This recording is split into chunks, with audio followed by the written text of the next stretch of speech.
and hindi ako makatulog. So, nag-edit na lang ako. Mag-edit na lang ako pala. Ang dami ko pang ginawa. Nilinisan ko yung harapan kasi yung exit namin dun na nagpupupo or nagpipipi minsan si Alvin. Naiwan kami ni Adam kanina sa bahay nila and natulog kami sa sofa kasi pumunta sila sa dito, school.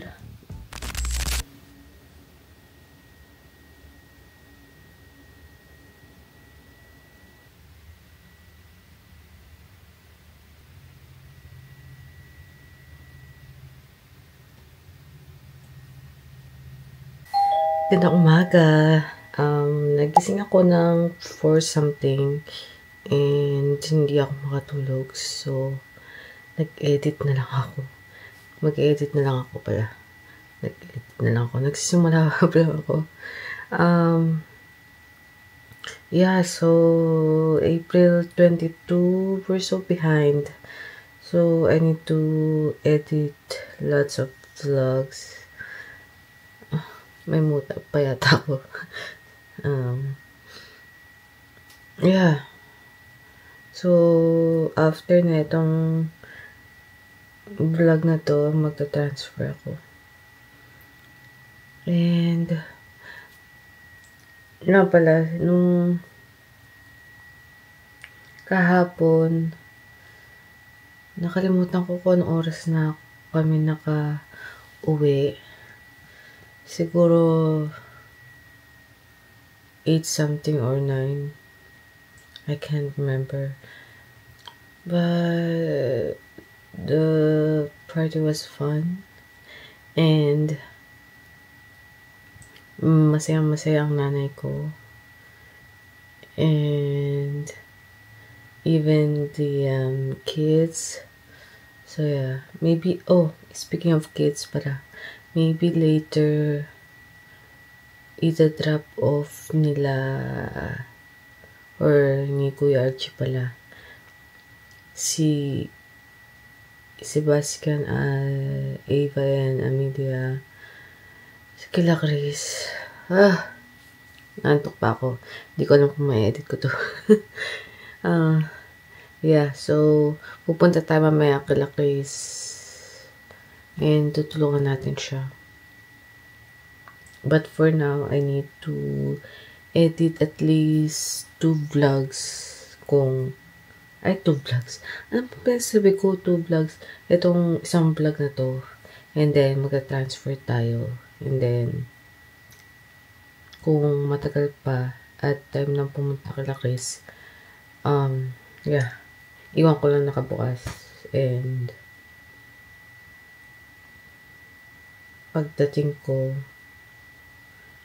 i-date ko siya. Well, let's see. Too early to say kasi alas 6 pa lang ng umaga, 6:20 pa lang. And yeah, edit muna ako.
kanina pa sana ako nakaalis ng bahay, kaso lang ang dami ko pang ginawa. Nilinisan ko yung harapan kasi yung exit namin dun na nagpupupo or nagpipipi minsan si Alvin. Merong batang electric car, kaya kung may maririnig kayo ingay, siya yun. Nagdadrive siya dito sa dinadaanan kong walkway. Anyways, papunta ako kay Lakris ngayon. And meron tayong dalang bag. Ito yung mga dito? Mga gamit na iniwan nila sa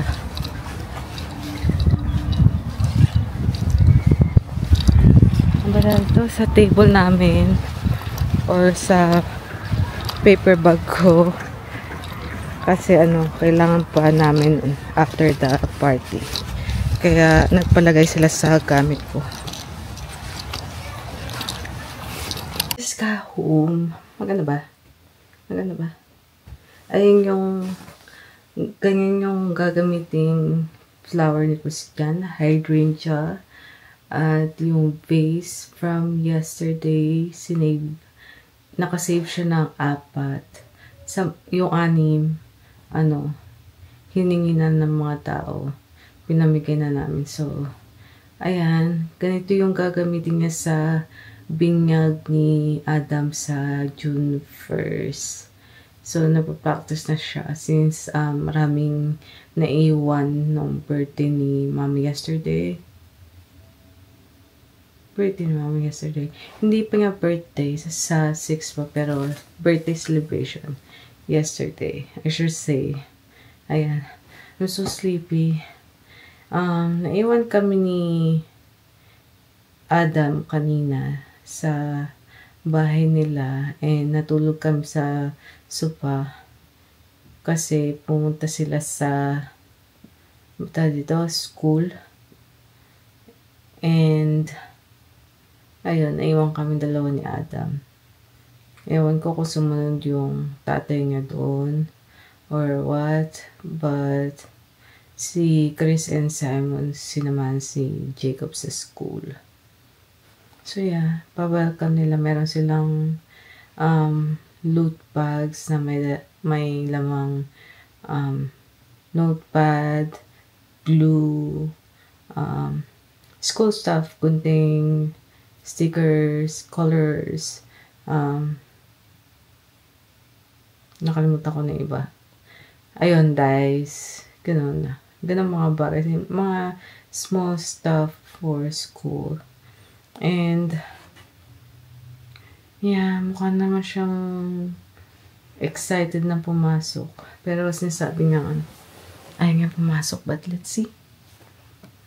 Look at that. Maganda ba? Puro puro mukhang white ito, tapos yan. Color match siya. Tsaka medyo blue ang flower. Hydrangea flower. Flower ako na flower. Hydrangea. Well, it's a flower. Yeah. Anyways, I'm so tired. Kailangan soon, maglinis na naman ako ng aking kwarto. Kasi medyo mabuhok ng floor. And kailangan na ulit mag-feather dust. 24%? Are you kidding me? I-refresh natin siya. Iniwan ko tong nag-upload. And 24% pa lang. Nandito nga pala yung tatlo. Si Adam. Si Sebastian nasa jiu-jitsu class niya. While the 2 girls are watching downstairs.